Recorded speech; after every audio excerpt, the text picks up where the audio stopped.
Muy buenas noches, querida audiencia de Radio Mapa. Mi nombre es Juan José Rivas y agradecemos que estén sintonizando el capítulo 4 de Contrastes, Acción y Crítica para el Presente, programa de entrevistas que promueve el pensamiento crítico y la comprensión de los problemas hondos de la sociedad. El título de este programa es El problema político de la tecnología en el 2025. En la actualidad, las grandes fortunas del mundo provienen de empresas tecnológicas. Personas como Elon Musk, Mark Zuckerberg, un poco antes Bill Gates, empresas como Nvidia, Google o Amazon son las que no solo concentran los mayores volúmenes de capital, sino que también influyen mayormente en la vida cotidiana. El uso de computadores y celulares están atravesados directamente por los servicios que ofrecen estas empresas, a la vez que son indispensables para la vida en sociedad.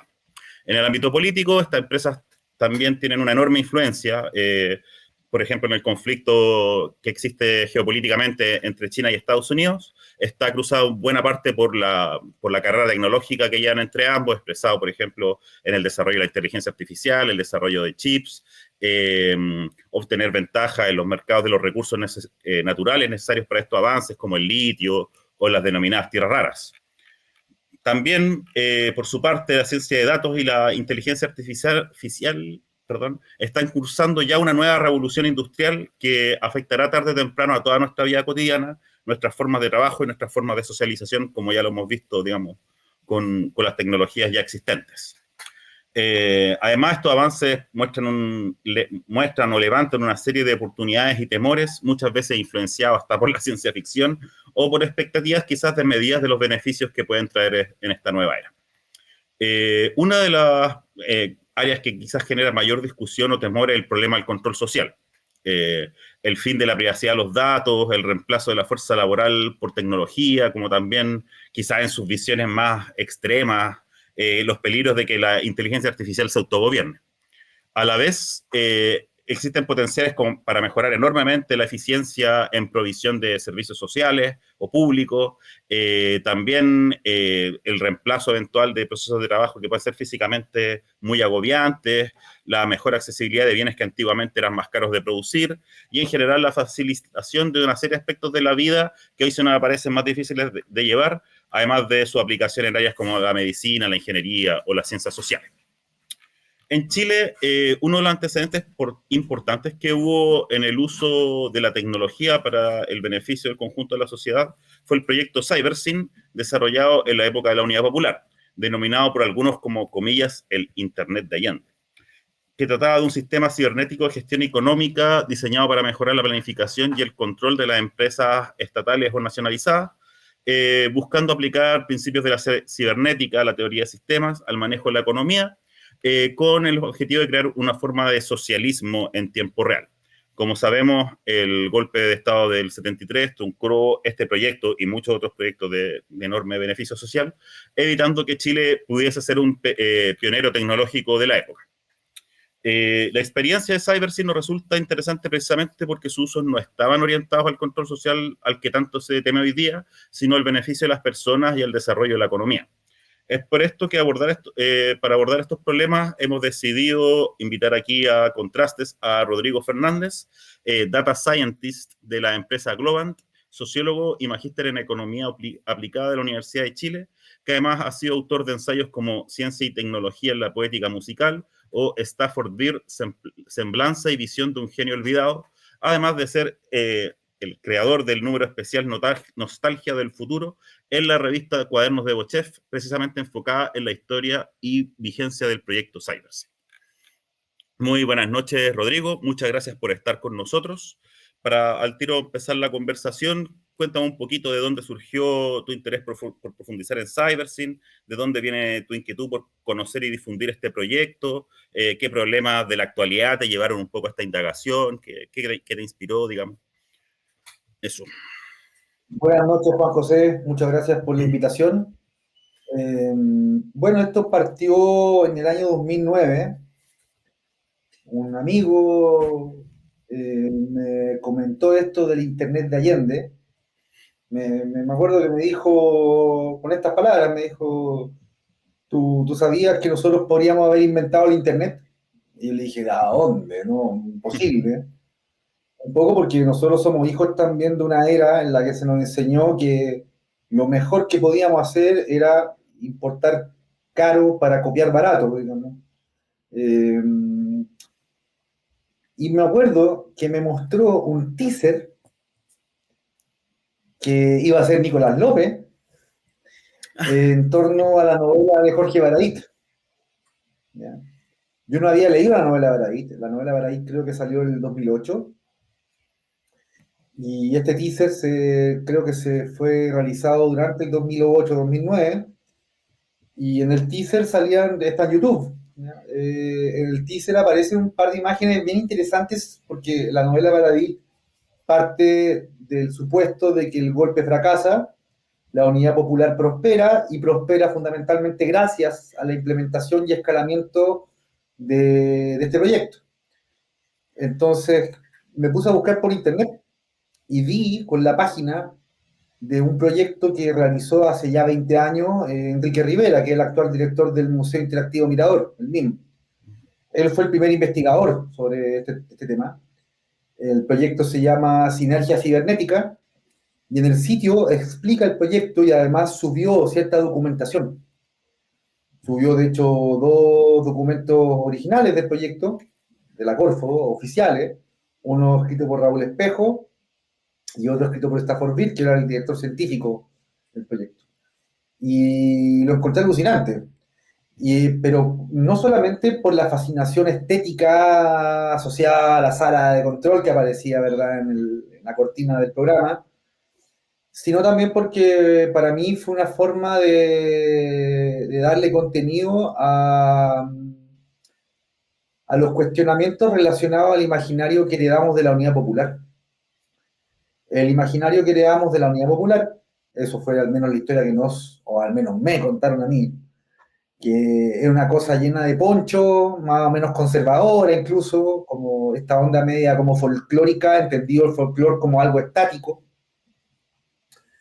Y con eso, digamos, empecé a entender que el socialismo chileno no solamente tenía características únicas por su proceso en torno al proceso por el cual, digamos, accede al poder, sino también en todos los contenidos y formas que dieron, digamos, su impulso histórico. Y eso al mismo tiempo me generó una duda aún más profunda sobre por qué esto era tan desconocido. Que la sospecha es por qué algo tan importante, tan revolucionario desde el punto de vista de lo que se estaba jugando por esos años en la historia tecnológica en general. Piensa que el primer computador personal se lanza al mercado justamente al año del golpe de Estado, que fue la Mac 1, el 73 o 74 creo que fue lanzada.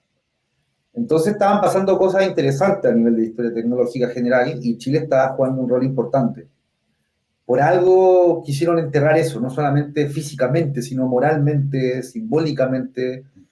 Y bueno, de ahí partió un proceso de investigación muy amateur, muy a horcajadas, digamos, durante muchos años, pero que con el tiempo tuve la oportunidad de ir conociendo a las personas que estuvieron involucradas en el proceso de investigación, al mismo Enrique, a personas que también habían tenido acceso a otros documentos, y bueno, en fin, y ahí para mí el hito importante fue que en plena pandemia surge esta posibilidad de editar este número de Cuadernos de Buchef, Nostalgia del Futuro, que es el órgano oficial del programa de estudios transversales para la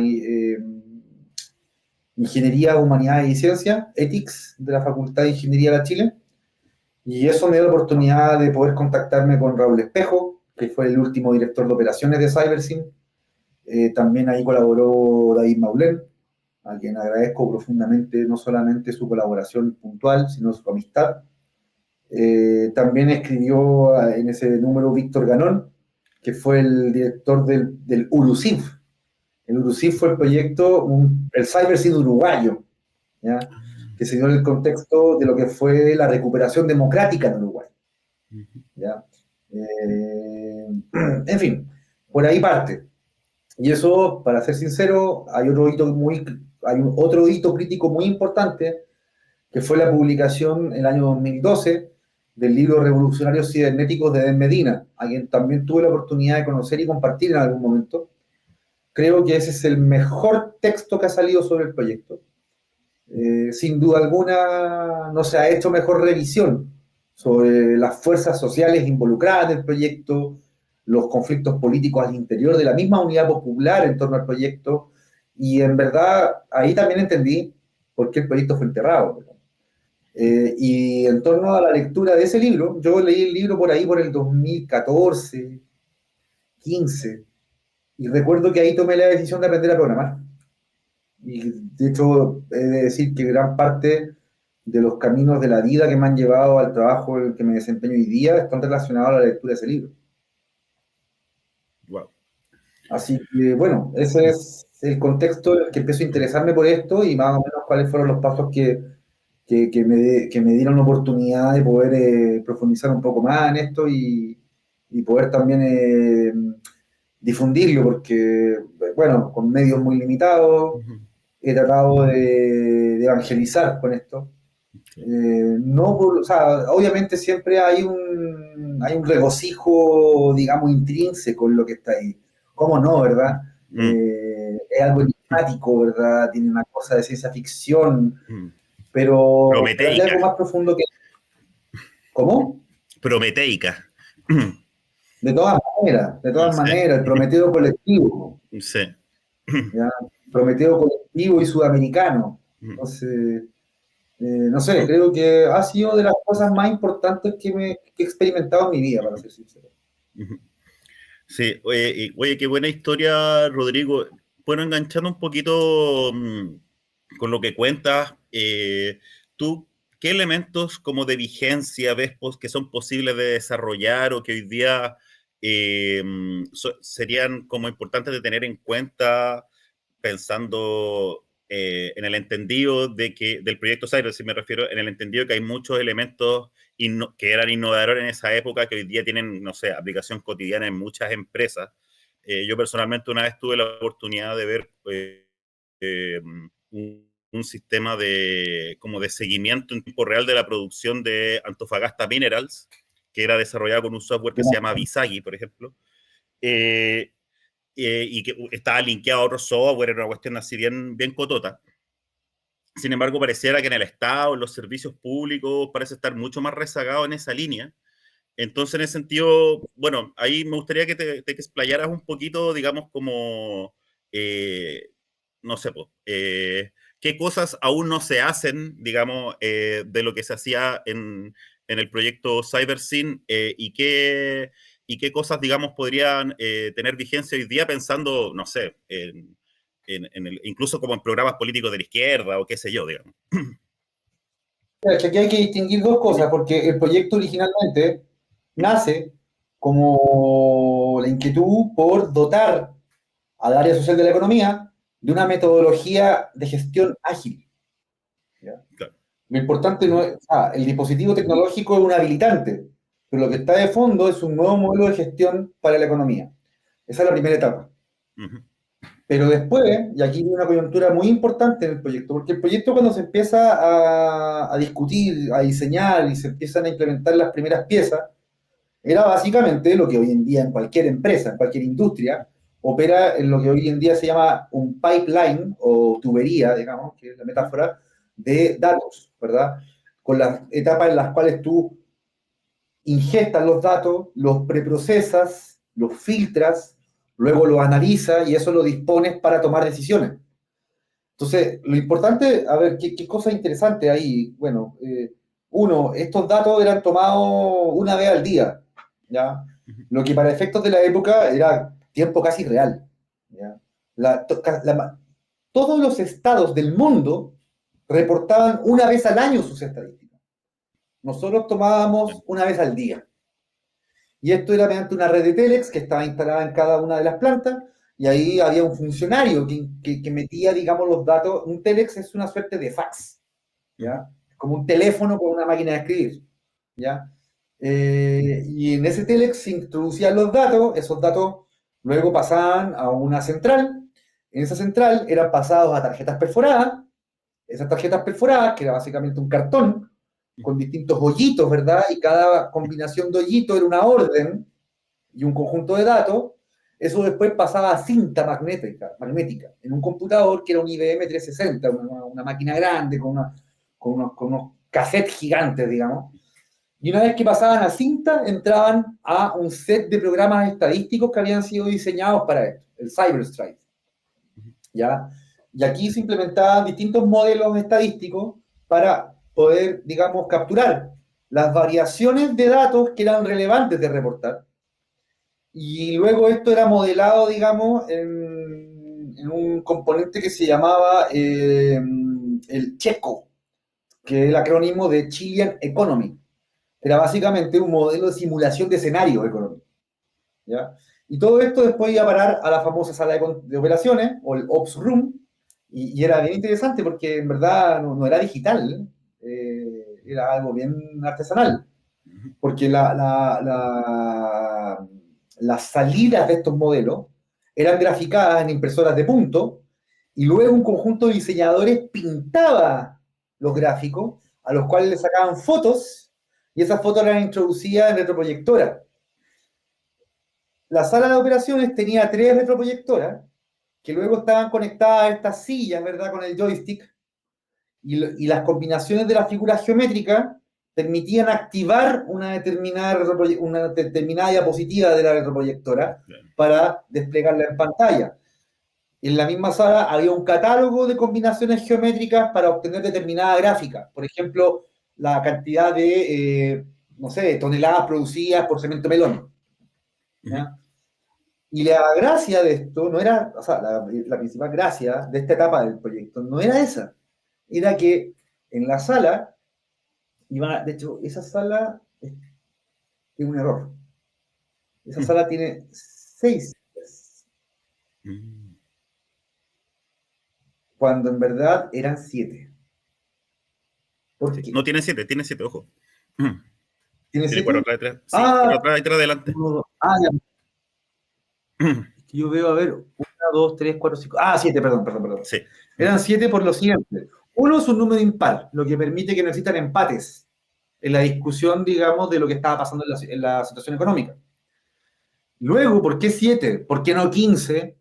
Porque Staffordville había estudiado, digamos, en psicología organizacional, que 7 personas era el número óptimo para tomar una decisión rápida, pero que al mismo tiempo fuese representativa. Se supone que en cada silla iba a haber un representante de la economía nacional, de la Corfo, de la CUT, etc. Entonces, lo interesante era que luego la decisión era comunicada a través del Telex a la planta que estaba en cuestión. Por ejemplo, si una planta tenía problemas de producción, veían, digamos, el gráfico correspondiente, lo discutían, ¿verdad? Y eso después era comunicado a nivel de la planta. Entonces, eso es algo que al día de hoy sí existe en casi todas las industrias digitalizadas. Lo otro que es importante, el énfasis en lo visual. De hecho, Staffordville decía, no se admite papel y lápiz en esta sala. Wow. Porque la gracia de visualizar datos es que permite democratizar el acceso a la información. Con un correcto diseño visual, claro, no necesitas saber de estadística para interpretar lo que está pasando ahí. Entonces, eso ya está, digamos, y este principio de experiencia de usuario también ya es parte de la base de lo que está pasando hoy en día. Claro. Ahora, el tema es que el proyecto pasa una segunda etapa, que tiene que ver con el paro camionero. ¿Ya?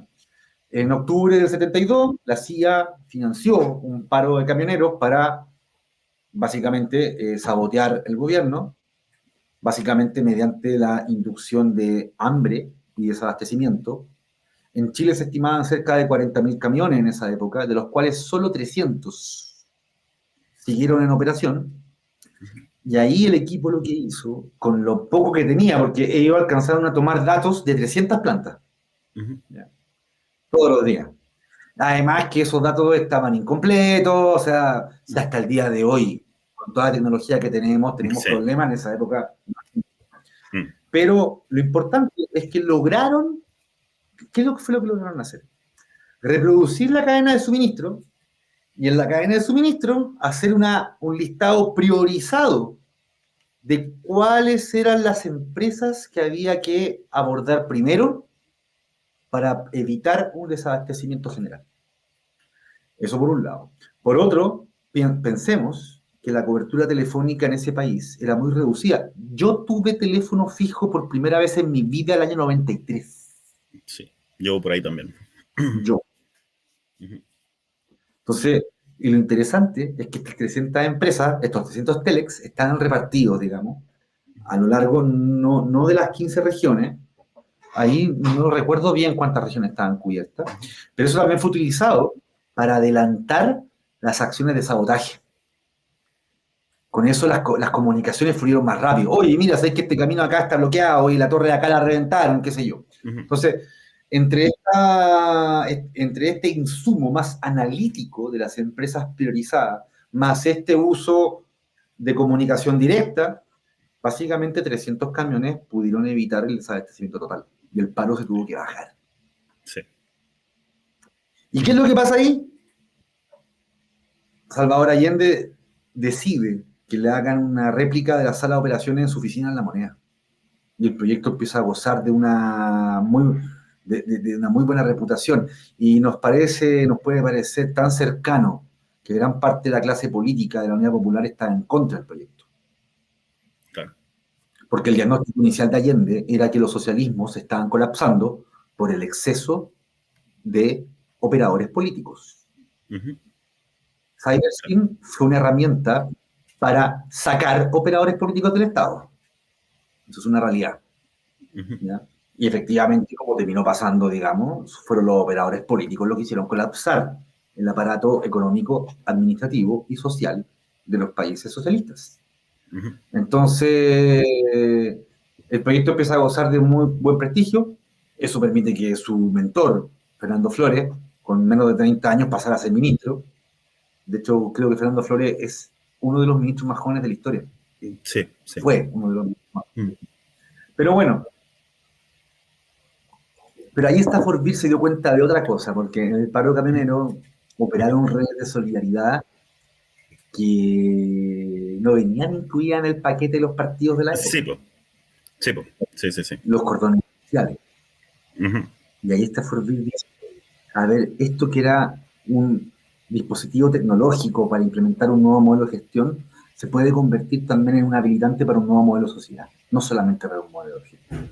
Y para eso hay que involucrar a toda la población en el proyecto. Y de ahí nace para mí la que es la verdadera novedad cualitativa del proyecto, que es el Cyberfolk, y que es de lo que menos se habla, en verdad. El Cyberfolk fue la primera iniciativa, y probablemente la única, no sé cómo estarán los chinos ahora, habrá que ver, pero fue la primera iniciativa de un Estado por crear y fomentar una cibercultura nacional popular. ¿Qué significa eso? Mover ciertos principios que permiten relacionarnos con la tecnología para practicarla, para usarla como habilitante del bien común. ¿Ya?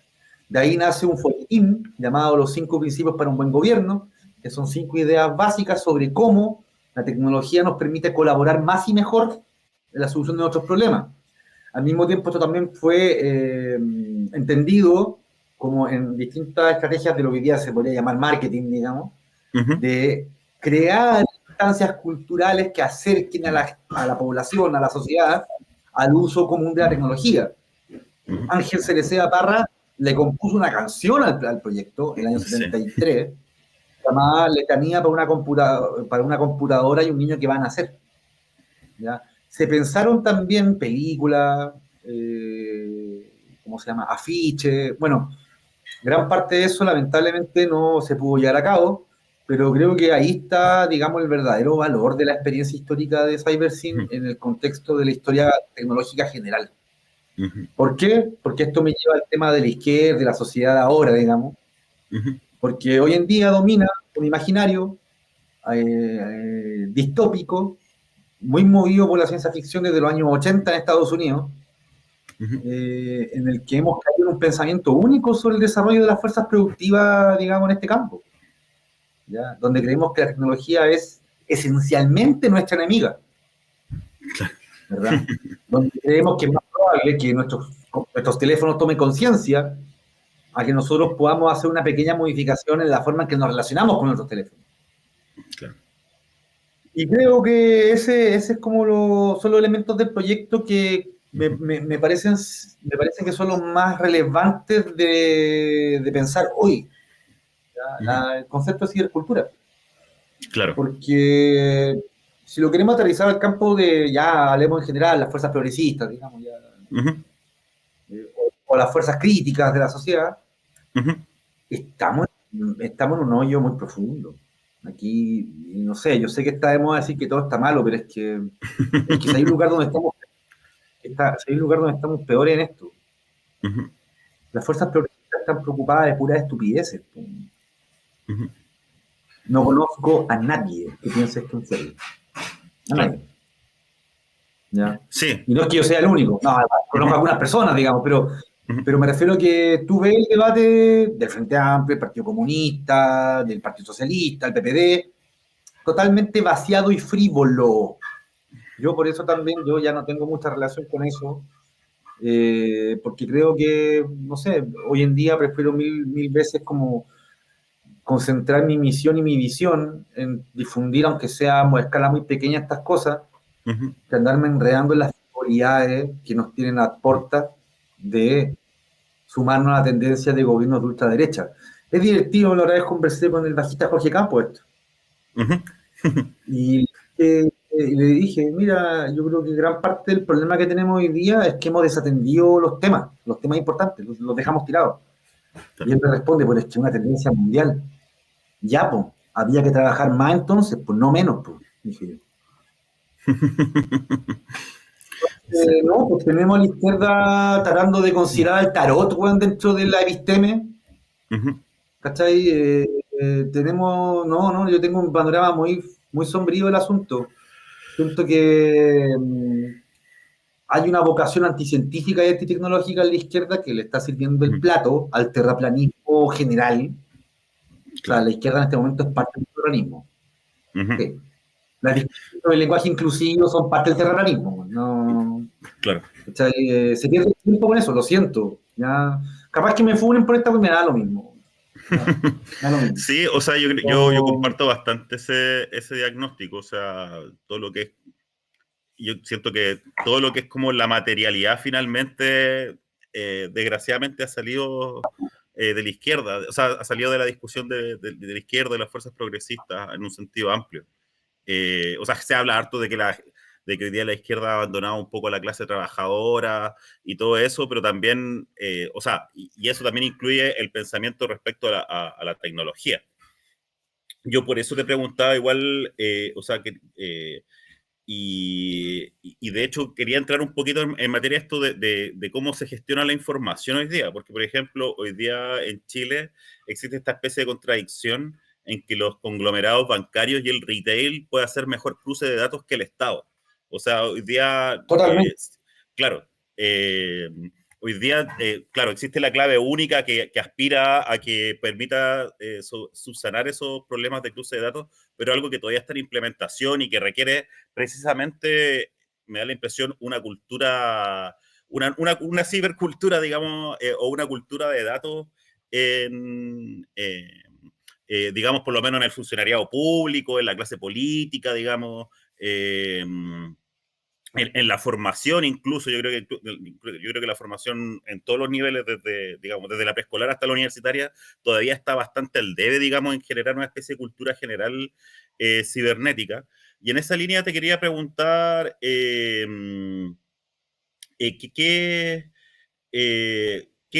sea, ¿qué elementos como políticos o tecnológicos son importantes de tener en consideración hoy día, pensando como en este rezago que tiene el Estado respecto al sector privado en esta cuestión, digamos? Sí. O sea, sí, dale. Ahora, sí, está bien. A ver, yo quiero también ser solidario con el sector público en esto. Porque creo que si el sector público va más lento, también tiene su razón de ser, por un tema de riesgos también. Claro. Ya, en la industria, dependiendo de la industria en verdad, dependiendo del sector, Yo alguna vez trabajé en retail, y tú en retail te podí, digamos, asumir más riesgo en los productos de datos que estés trabajando. Ahora estoy trabajando justamente con Antofagasta Minerals. Ah, ¿Ya? Me ha tocado ver el famoso asistente de decisiones ágiles, ADA. ¿Sí? ujú, ¿Ya? Y sí, bueno, cuestión preciosa, digamos, muy bonita, es CyberSyn, digamos, tal cual, claro. digamos. Ujú, ¿Ya? Pero pasa que el Estado también necesita ir a un ritmo más lento para evitar caer en riesgos que pueden afectar a la población en cuestiones muy básicas. ujú. ¿Ya? Eso creo que también hay que poner la plata contra el piso. Sí, ¿qué tipo de Hay riesgo? cuestiones. Ujú, No, por ejemplo, no sé, pues si hay alguna vulnerabilidad desde el ujú, punto de vista de la ciberseguridad. ujú, Ahora, igual, ojo, esta separación público-privado es relativa, po, porque ujú. si vulneran un sistema de un banco, también te estáis fregando a la sociedad, po, Claro, ¿sí? Pero bueno, si es por ir a la contingencia, veamos lo que pasó con el famoso tema de la cuenta de la luz, po. claro. Algo súper Sí, pues. sencillo, como una. Mm, No hay que saber de redes neuronales para eso, ¿cachai? mm, Pero ahí fallaron todos los controles, po. mm, Y hubo gente que más encima sabiendo prefirió guardarlo.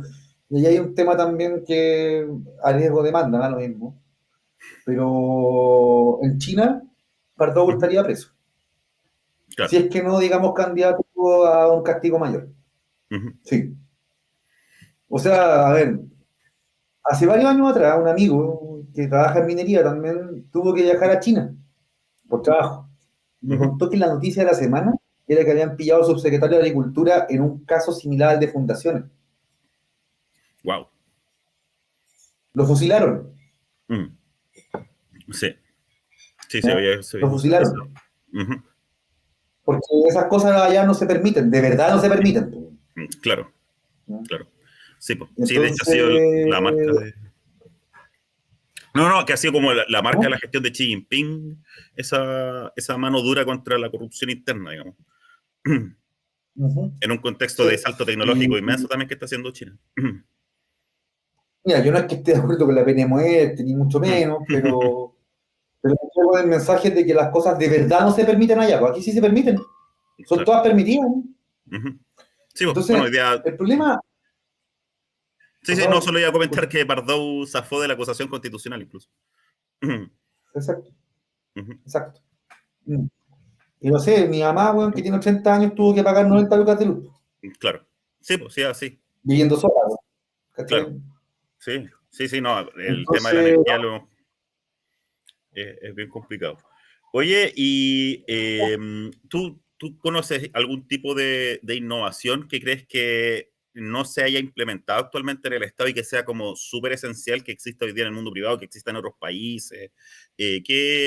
¿Conoce algún tipo de dispositivo, tecnología, formas de gestión de datos que sea importante tener en cuenta en mira, en esta yo, línea? Ujú, sí, o sea, hay varias cosas, por ejemplo, es que, a ver, dadas las atribuciones y el ámbito de ujú, intervención que tiene el Estado, claro, por ejemplo, el Estado no puede meter sensores en la agricultura así como así directamente, pues tiene que hacerlo a través de empresas, ¿cachai? claro. Para eso está bueno, lo que conocemos es lo que hace Corfo, qué sé yo. Pero hay un caso con China que es bien interesante. Ujú, China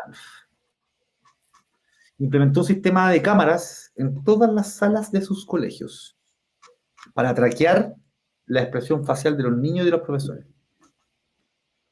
Eso atentaría contra nuestra legislación acá. ujú, claro. ¿Y para qué lo usan los chinos? No es para adoctrinamiento. Lo hacen para detectar, por ejemplo, depresión. Claro. Nosotros seguimos identificando la depresión como lo hacían los griegos, güey. Sí. Esperamos que alguien le diga algo a otra persona. Mm, No puede ser más primitiva esa tecnología, güey. ujú, Eso es claro. justamente para poder capturar lo que el docente no puede capturar, lo que el ojo humano no puede capturar, ¿ya? Ujú, Y eso es lo que se llama la famosa computación afectiva, poder identificar sentimientos en torno al cambio en los patrones de la expresión de tu rostro, del tono de tu voz, cuestiones que para nuestros sentidos son imperceptibles incluso. claro. Sí, ¿ya? ahí, y eso se Entonces, hace mediante inteligencia artificial, digamos. O sea, como la sistematización de los claro, datos que van saliendo. tú básicamente tienes una base de datos, por decirlo de Ujú, manera bien genérica, con distintas etiquetas para cada una de las expresiones de los rostros. ujú, Y una vez que entra una señal nueva, por ejemplo, esta cámara me captura a mí con el rostro ujú. medio para abajo, entonces, oye, mira, hubo una variación de no sé cuántos milímetros en la expresión promedio de Rodrigo Fernández, es muy probable que tenga depresión. Entonces, con eso después hace una focalización. Claro, ¿Ya? Existe bueno, eso es una innovación interesante que no se ha mm, implementado acá claro. y que creo que, ¿y por qué la cito? Porque creo que va a lo medular también de la forma en que entendemos la acción del Estado en Chile, que básicamente, con suerte un gestor, digamos, con suerte. Con suerte un ente que gestiona tráfico de cosas, contabilidad de cosas, digamos. Mm, claro. Pero que a la primera de poder concebir un ámbito de intervención un poco más orgánico, nada, pues caemos presa al tiro de con mi hijo no te metas y una serie de cuestiones. Claro. ¿Cachai? Yo creo que hay un problema con el tema de la privacidad. Sí, Los chinos, no, no, no, o sea, prosigue, prosigue. De ahí te hago la pregunta que quería. que los chinos no creen en la privacidad de los datos.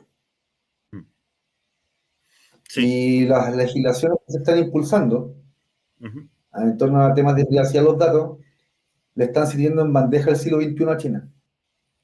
claro. El verdadero petróleo no son los datos, son los datos personales. Ujú, Es el petróleo.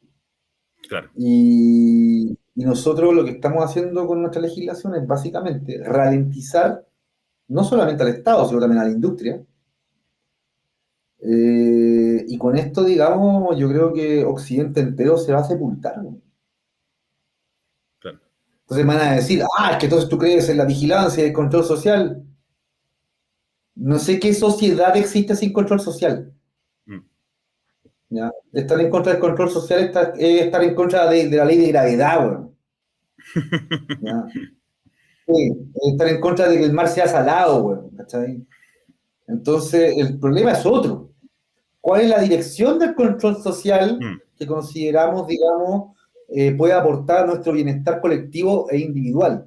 ujú. ¿Ya? Y además, las grandes corporaciones sí trabajan con tus datos personales, Sí, weón. pues. Sí, sí, sí. ¿Cachai?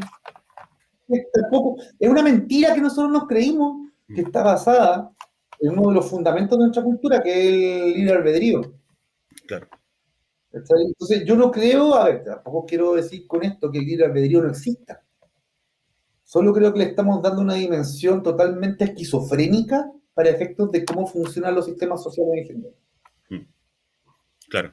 Sí, ahí Y me da la creo impresión de que. que, Sí, no, que finalmente me da la impresión de que, claro, po, como que hablamos de una sociedad que actualmente como que si no tuviera control social en la actualidad, cuando hoy día la PDI, si quiere pincharme el teléfono, lo va a hacer, digamos. O sea, eh, exactamente, sí, sí, ahí yo te exactamente. quería preguntar una cosa como, bueno, quizás más de cientista social o de sociólogo, respecto a lo que pasó en el censo, que fue esto de empezar a preguntar el RUT, que según conversé con expertos que trabajaban directamente en el censo, me decía que facilitaba y mejoraba como cualitativamente lo que es la gestión de datos posteriormente, la georreferenciación, el cruce de datos, etcétera.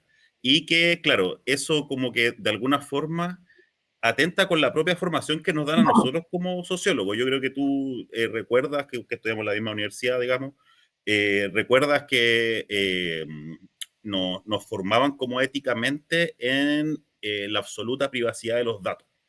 Eh, y eso, a mi parecer, o sea, y eso en el censo ya muestra un cambio. Eh, ¿Cómo lo ves? O sea, ¿estoy en lo correcto? ¿Consideras que es correcto mi diagnóstico respecto a cómo, o sea, yo hablo de la sociología, pero en realidad todas las instancias que manejan datos personales, digamos, o Y estadísticos? hay un problema anterior, Sí. yo creo.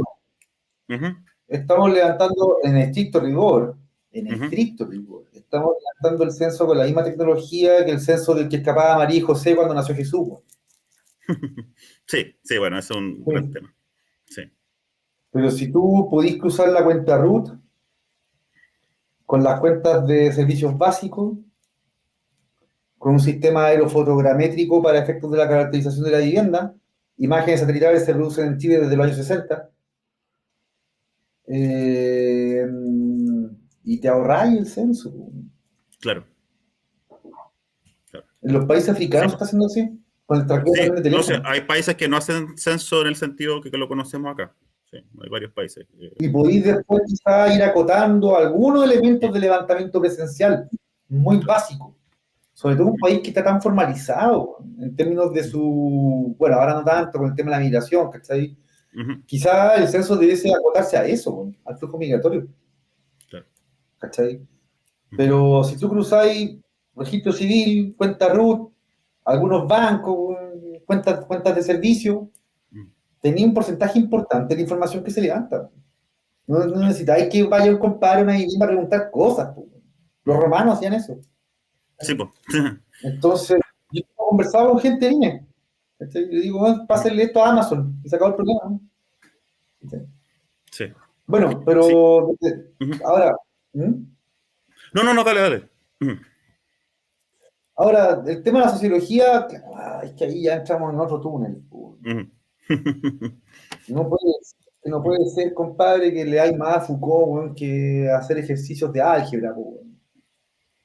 ¿Cachai? Claro. No puede ser. Po. Ujú, No ujú, puede ser que le hay más, bueno, no sé qué se está leyendo ahora en todo caso, bueno, pero ujú. no puede ser que le hay, no puede ser, además que le sigáis diciendo contemporáneo, bueno, adorno, po, Sí, sí, sí. ¿cachai? Sí, en tu caso yo Incluso me ya, refería. Ujú. perdón, Sí, yo me refería incluso a la. Pero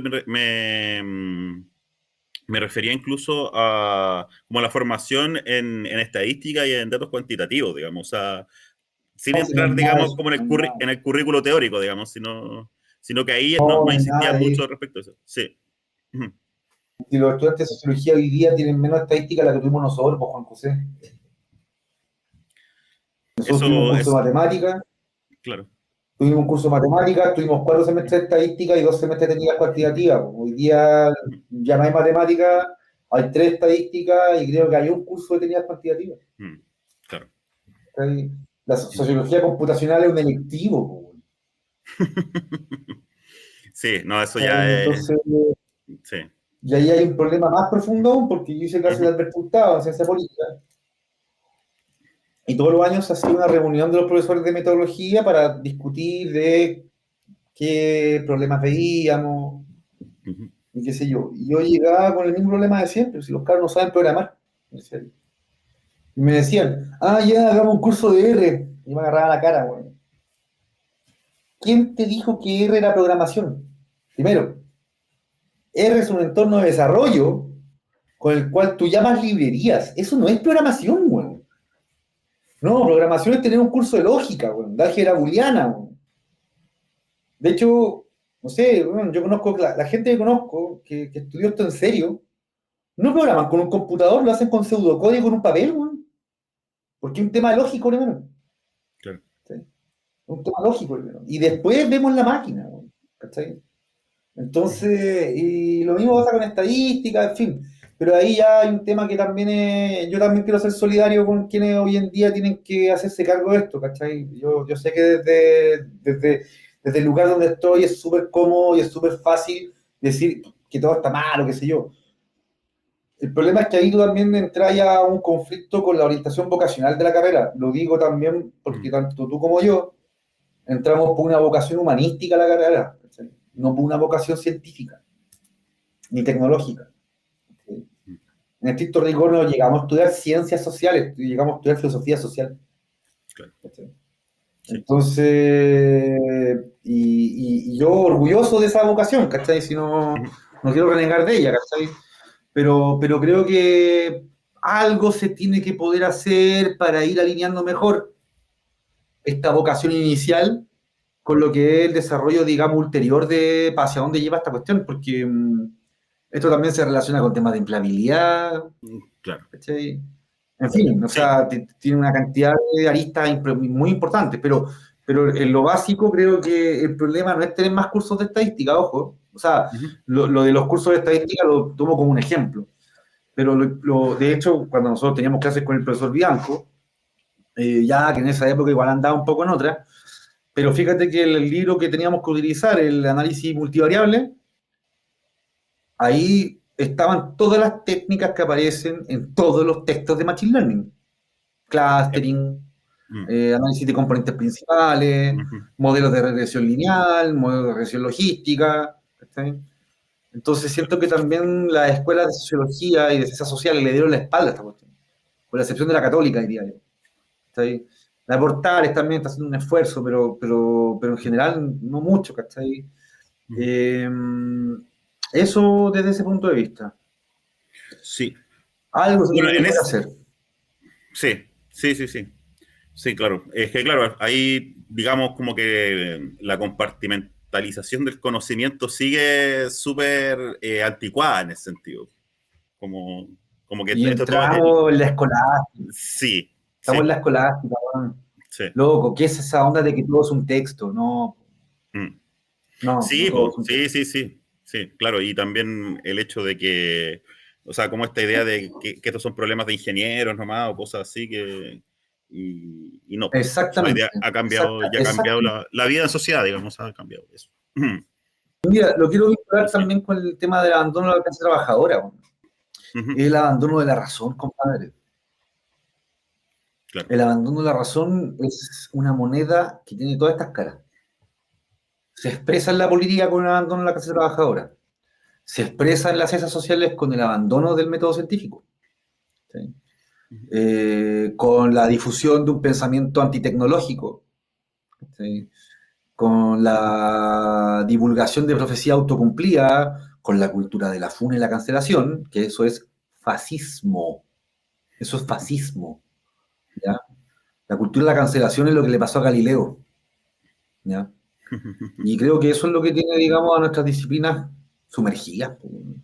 Ninguna incidencia en el debate de nada. Po, Claro. ¿cachai? En el debate de nada. Po. Sobre todo en estos temas, nada. No hay ningún sociólogo Claro. metido en estos debates. Claro. Ninguno. No, ninguno. Ujú. Sí. Así que, bueno, eso. Sí, bueno, ahí también, bueno, redondeando un poco varios temas, se podría entender entonces que, volviendo un poco al tema de la gestión pública, del Estado, que al final el problema no es más que tecnológico, es político finalmente, es como preguntarse por la Por supuesto. dirección y por la voluntad política para poder implementar una forma, o sea, formas de gestión de la información social, digamos, que permita, que esté enfocada en el bienestar, digamos, de las personas, en la eficiencia de los servicios que se les provee, más que la implementación de tal o que estemos como rezagados en la implementación de tal o cual software o qué sé yo, digamos. Sí. Sí. Yo creo que ahí, a ver, yo entiendo que los chinos no exportan su modelo de sociedad. ¿Ya? No están ni ahí con eso. Ellos hace tiempo que entendieron que gato blanco, gato negro, mientras cace ratones. Chao. Pero creo que para nosotros debe ser interesante, y aquí me pongo primero en la fila, porque la verdad yo soy ignorante en los temas más profundos de cómo se organizan los chinos sobre esto. Y es un dolor que tengo. Me encantaría algún día poder participar de algún grupo de estudio o algo así, para poder entender un poco mejor esto. Tengo un conocimiento enciclopédico en el mejor de los casos. Algunos casos, qué sé yo, pero yo no sé cómo funciona, por ejemplo, el equivalente al Corfo chino. ¿Sí? No tengo idea. Pero creo que podemos sacar lecciones interesantes de nuestro principal socio comercial. Pues. Sí, pues, al La, final la- eso es. la- la mitad de las exportaciones chilenas weón, van para China. Weón. Claro, ¿Cachai? sí, pues. Entonces, no es menor. Entonces, creo que pero lamentablemente me da la impresión que vamos a tener que pasar por una catástrofe muy terrible para poder aprender algo así.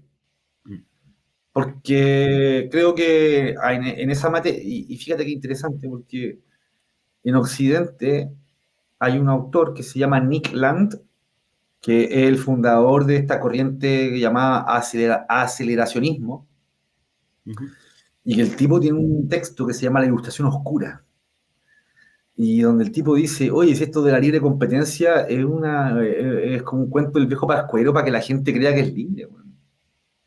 Lo que de verdad define el capitalismo es la competencia monopolística, la práctica monopolística.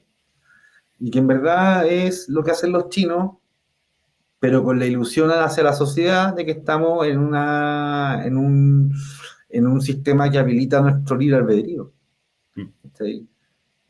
Tú sabes que los chinos, por ejemplo, tienen su hardware, sus teléfonos, están, digamos, configurados para que solo puedas ver 4 horas semanales de TikTok. Brígido, no sabía eso. Me parece que eso está bien. Sí, sí, o sea, bueno. Yo me parece que está bien. Eso tiene a nuestros cabros chicos con la cabeza metida en el water. Sí, o sea, bueno, ¿Sí? TikTok es todo un tema para analizar. Yo el otro día estaba con una... Exactamente, lo mismo pasa. Perdón.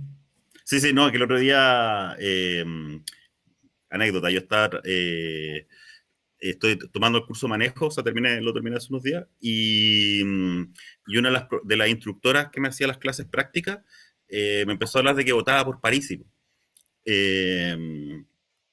Y después de, bueno, ella como que me agarró buena, me hizo varias clases, y un día me dice, yo ya dejé de ver las noticias, solo veo TikTok. Así Sí, tal cual. sí, pues. Y como se ve, y bueno, y Y eso de mismo se da hecho, cuenta que los actores del poder, digamos, porque sabemos que, o sea, Parisi se muestra como el antisistema, pero sabemos que hay todo un entramado ahí, o sea, como detrás de él, digamos, obviamente tiene de tener súper claro que la utilidad de esas plataformas, cómo todos estos datos permiten, digamos, generar una adhesión a él, generar un estado de ánimo, llegar a ciertos públicos, o sea, hay toda una mercadotecnia, digamos, de la política en torno a eso, y el uso de TikTok, entonces... a mí me parece muy interesante. Sí. Yo recomiendo especialmente leer por LinkedIn y buscar Uh-huh. información sobre su cerebro, el cerebro de marketing que tiene Franco Parisi, que es Giancarlo Barballelata. Ah, sí, sí, sí, lo ubico. A mí me cae bien el tipo. A mí Uh-huh. me cae súper bien el tipo, de verdad, así fuera de Uh-huh. broma. Y él es especialista en marketing y yo leí sus cuestiones y me parecen súper interesantes, de verdad. Uh-huh. Más allá de lo que yo piense en términos si estoy de acuerdo o no. Uh-huh. Pero creo que el tipo tiene la clave, el que tiene la clave del éxito de París. Voy Eh, a... ahora, No lo creo. otra cosa que hicieron los chinos, Uh-huh. exigirle a los influencers certificaciones profesionales Sí. para hablar de las cosas que hablan. Me parece súper bien. Uh-huh. Súper bien. O sea, Sí. y claro, pues, anda a tratar de hacer eso acá, pues. No, pues, no, claro. ¿Cachai? Estamos años luz de poder Entonces, regular ese tipo de cosas. Uh-huh. el oscurantismo digital en el que estamos es complejo, complejo. Yo te lo digo porque Uh-huh. con mi ahijado Leonardo, Uh-huh. tú no sabes la pelea que todos los días tengo por alejarlo de eso, y eso que él no usa redes sociales, usa, o sea, el Roblox nomás, es lo que Uh-huh. juega él, ¿cachai? Uh-huh. Y eso, digamos, desde el punto de vista de la salud mental, o sea, ahí se empiezan a conectar, porque como tú peleas Sí, contra la pantalla, peleas contra todo el mundo, pues, weón. sí, pues. A través de la pantalla se hace amigo y así, ¿cachai? Uh-huh. Peleas contra todo el mundo, entonces no es tan fácil como llegar y prohibir, ¿cachai? Uh-huh. Y a la hora de ofrecer otros incentivos, ofrecer otras formas de convivencia, pero si sus cabros, sus amigos andan en otra, po, y yo también tengo que trabajar durante el día, ¿cachai? Uh-huh. Entonces, es súper complicado. A mí, de verdad, ya no quiero ponerme depresivo con esto, pero está complicado. Eso es un poco el resumen. Está muy Sí, pues. complejo y Sí. para nosotros, digamos, para las personas en general, para los trabajadores, trabajadoras de todo orden, digamos, poder dar por un camino para rescatar esto del uso común de la Uh-huh. tecnología está difícil, bueno, está muy difícil, bueno, Uh-huh. está muy Sí, difícil. oye, Yo no sí, tengo la bueno, receta. claro, sí, pues sí, al final también hay una reflexión ahí más colectiva y grande que, que tiene que llevarnos a esto. Oye, Exacto. sí, ahí como para ir cerrando un poco, ya, digamos, para entrar como en lo más, no sé cómo decirlo, como pedestre. Eh, ¿cómo, digamos, así como para resumir, para cerrar, digamos, cómo ves estos elementos de temor que han surgido del contexto, ya lo hemos hablado harto, pero del contexto del desarrollo actual de lo que es la inteligencia artificial, el Big Data? ¿En qué estadio estamos realmente, digamos, tan cerca no sé, pues, ¿cómo se llama la empresa de Terminator? Eh, Da lo mismo, Skynet. digamos, como Skynet, digamos, como un poco, digamos, también como para, digamos, cerrar esta reflexión, precisamente llamando a no tener ese temor, siguiendo un poco tu reflexión, digamos. Eh, ¿Qué, eh, digamos, cómo cerrarías, digamos, la reflexión ante ese problema? La revolución industrial en curso, porque bueno, ahí podemos eventualmente abrir un poco más sobre como las distintas etapas de lo industrial, pero se hablaba, digamos, hasta hace unos años atrás de la cuarta revolución industrial, ¿verdad?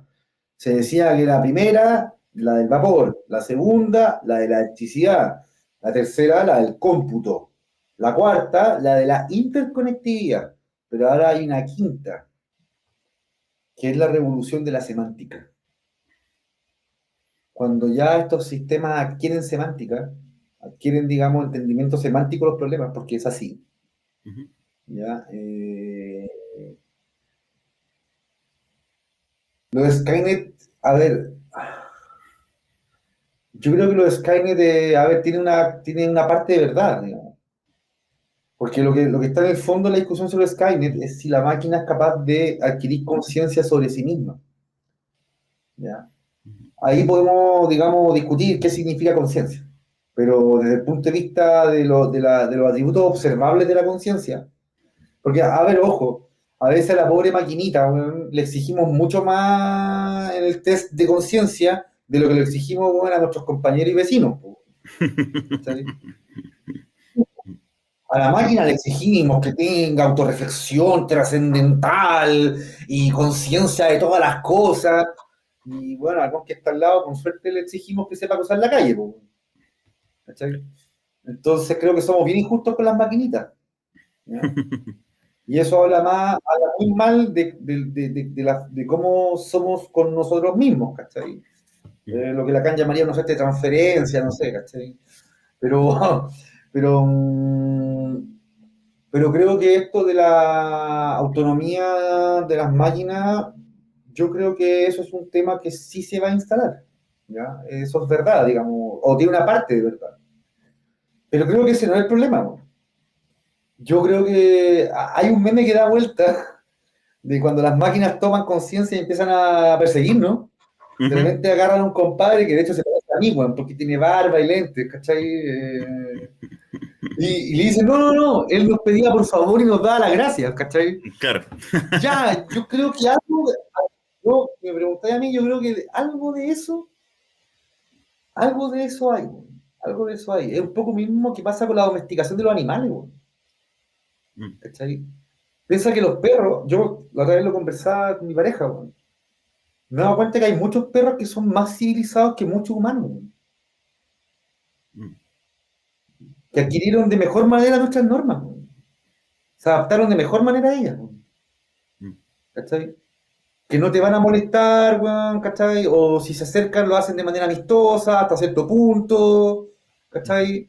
Que cuando ven a un niño, paran, o sea, insisto, hay Sí. animales que en este momento comportamiento más civilizado que muchos de nosotros.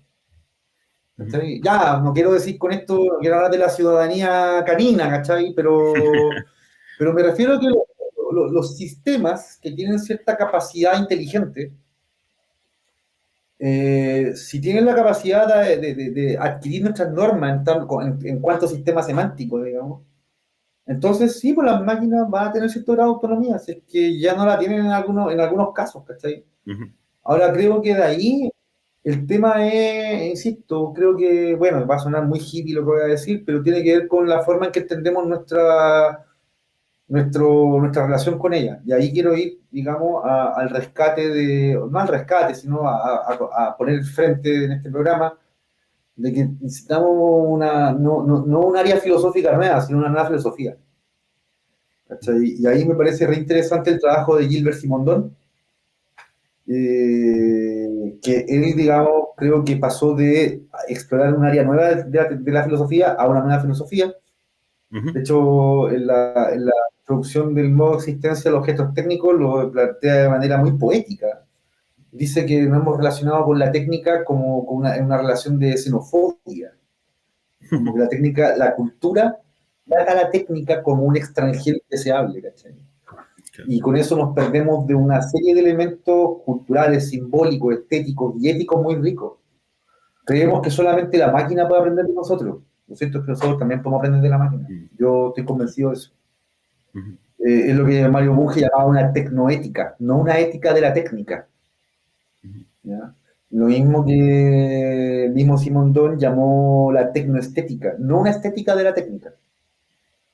Entonces eso también implicaría que tendremos que remover e incluso utilizar y en algunos casos Ujú. también destruir algunos de los fundamentos humanísticos de nuestra cultura, Claro. que nos hacen pensar las cosas de esa manera, Ujú. como que los objetos fueran cosas solamente inanimadas, digamos, Ujú. y no están así. Insisto, no quiero con esto promover un animismo tecnológico, ¿cachai? No, Pero, pero pero entenderlo creo como que, determinaciones de lo humano en el fondo. exacto, Ujú. exacto, exacto. Y que esa exterioridad, es que es divertido porque la interioridad con la tecnología solo se piensa en esta visión morbosa y totalmente degenerada de las redes sociales o estos imaginarios biomecánicos, ¿cachai? No sé, ahí yo llego a mi límite también porque creo que trato, o sea, estoy esforzándome por tratar de pulir ciertas preguntas Ujú. porque las respuestas dependen de los trabajadores y trabajadores del mundo, digamos. Ujú. No van a depender de un barbón ñoñoíno sentado en su biblioteca. ¿Sí? Sí. Así que, Bueno. pero eso. Ahora, Ujú. eso tiene que ver con el concepto de trabajo también, ¿cachai? Y ahí ya hay otra beta que creo que da para varios programas más, ¿cachai? Sí, po. Sí, sí, sí. Pero, sí, pero bueno, Ujú. eso, no sé si fui muy vago con lo que dije, pero No, bueno, no, para me quedo resumir, bastante. creo que Sí, dale, dale. creo que parte de lo de Skynet es verdad, creo que parte de eso es verdad, y esa parte de verdad tenemos que empezar a criticarla en el sentido de cuestionarnos a nosotros mismos también, de cuáles son nuestros supuestos, de qué tipo de cosas podemos hacer a través de estos aparatos y qué lecciones podemos sacar de su funcionamiento. Yo de verdad, insisto, no quiero animar el animismo tecnológico, pero cuando yo esto lo conversé con un compañero de trabajo que tuve en Falabella, que era un genio, era un punky de 45 años, que era medio loco, weón, de Punta Arenas. Roberto Solara, a quien le mando siempre un afectuoso saludo porque aprendí mucho de él. Y él decía, oye, weón, me decía, yo cuando veo una arquitectura distribuida, pienso que como sociedad debiéramos aprender cómo funciona eso. Nosotros seríamos mejores si aprendiéramos a comportarnos como se comporta una arquitectura distribuida. ¿Cachai? Como, creo que ese tipo de cosas son necesarias, no sé, desde el punto de vista de la educación, como tú comentabas, desde la enseñanza en los colegios hasta, digamos, nuestra formación profesional. Claro. Bien. Ya pues, Rodrigo, agradezco mucho el tiempo que nos diste para grabar este cuarto capítulo de Contrastes. Te voy contando cuando vaya saliendo al aire para que esté difundido ahí en las redes sociales.